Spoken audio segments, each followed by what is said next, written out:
I'd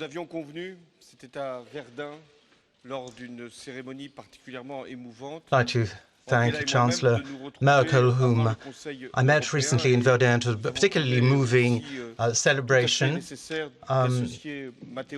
We also felt that for today's meeting, it was very important to have Matteo Renzi, the President of the Italian Council, with us to prepare for the next round of meetings, because obviously we were three major countries in the European Union. It would be four with the UK, but the UK has taken a decision. A referendum had been announced for a long time. The European Union had for a long time sought to find the right formula so that the population of the UK could answer favourably to the question that was being put to it. But we have seen the result, and the exit side has won this referendum. We deplore this choice, even though 52% voted for an exit from the EU. It still means that 48%, particular lots of young people, wanted to remain within the EU, and so I would deplore that, because the UK is a large allied country, a historic ally within Europe, but we need to respect this decision. It is our duty to respect this choice. The UK population has said what it wanted. It has said it clearly. But we need, this juncture,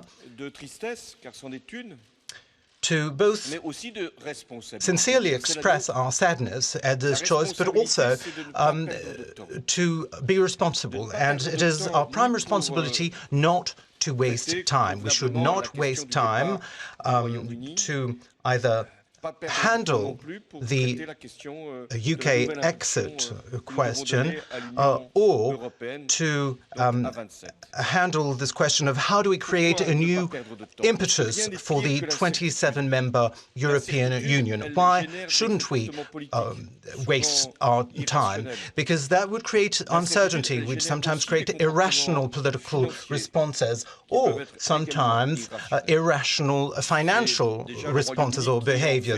In fact, the UK itself is already experiencing this, painfully so, on the political and financial fronts.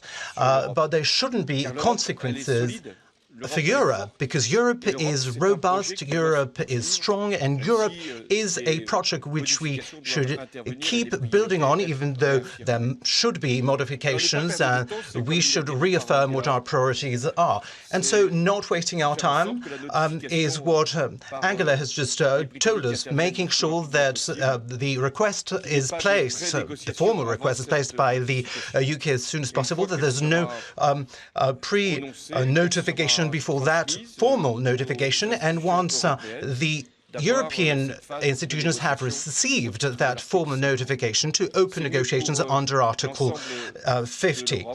That would be much better for the whole of Europe to have that procedure, and to have that procedure started as soon as possible.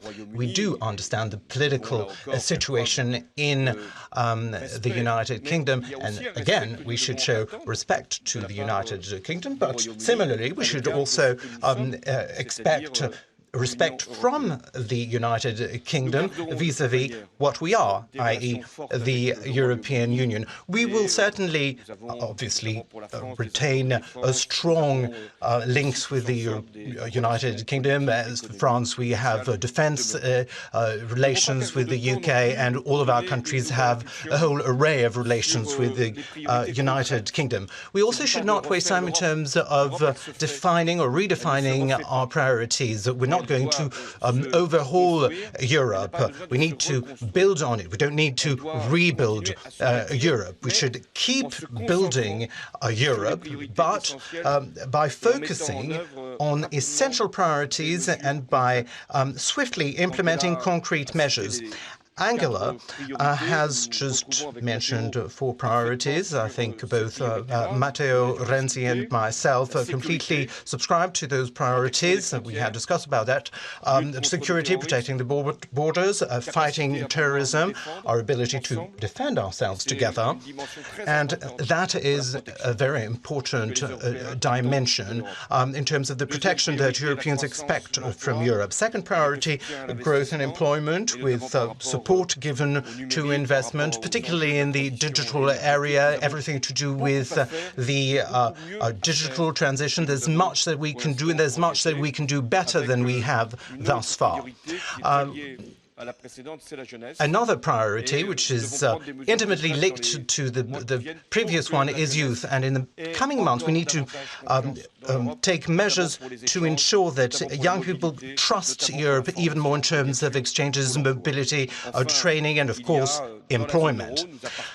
Lastly, there's the Eurozone, and of course we are part of the Eurozone. There are countries that are not, and we do respect them, obviously, but we need to look at labour and tax harmonization within the Eurozone. That is certainly one more priority for us. And then there will always be the general question of how to ensure more flexibility, more clarity in the way Europe functions for the peoples of Europe. That will be part of our discussions over the next weeks, and we shouldn't waste our time on that, so that in September, if the European Council agrees with this timeline, we certainly should have some of our work ready and ready to be presented.